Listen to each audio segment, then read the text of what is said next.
வணக்கம் நண்பர்களே. இது உங்கள் வாய்ஸ் ஆஃப் விம்மால். இந்த சேனல் சாதாரண சேனல் இல்லை. இங்கே பேசுவது வரலாறு, உண்மை, மறைக்கப்பட்ட கதைகள்.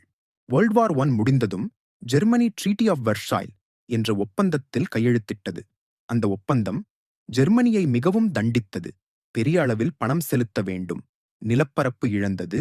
இராணுவம் குறைக்கப்பட்டது. மக்கள் அவமானத்தில் இருந்தனர். அந்த கோபத்தை ஹிட்லர் பயன்படுத்தினார். 1921இல் ஹிட்லர் நாசி கட்சியின் தலைவரானார். அவர் வாக்குறுதி அளித்தார். ஜெர்மனியை மீண்டும் சக்தி வாய்ந்த நாடாக மாற்றுவேன். வேலைவாய்ப்புகளை உருவாக்குவேன். தேசிய பெருமையை மீட்டெடுப்பேன். அவரின் பேச்சு திறன் ஆயிரக்கணக்கான மக்களை ஈர்த்தது. 1933இல் அவர் ஜெர்மனியின் சான்சலர் ஆனார். அதன் பின்னர் ஜனநாயகம் முடிவுக்கு ஹிட்லர் ஊடகங்களை கட்டுப்படுத்தினார். கல்வி அமைப்பை மாற்றினார். எதிர்ப்பாளர்களை கைது செய்தார். ஜெர்மனி முழுவதும் அவரது ஆட்சிக்குள் வந்தது. 1939இல் ஜெர்மனி போலந்தை தாக்கியது. இதுவே வேர்ல்ட் வார் 2 தொடக்கமாகியது. இந்த போர் 6 ஆண்டுகள் நீடித்தது.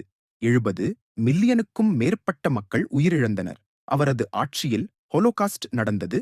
6 மில்லியன் யூதர்கள் கொல்லப்பட்டனர். 1945இல் கூட்டுப்படைகள் பெர்லினை சூழ்ந்தபோது ஹிட்லர் தற்கொலை செய்து கொண்டார். அவரது எழுச்சியும் வீழ்ச்சியும் மனித வரலாற்றின் மிகவும் இருண்ட அத்தியாயங்களில் ஒன்றாகும்.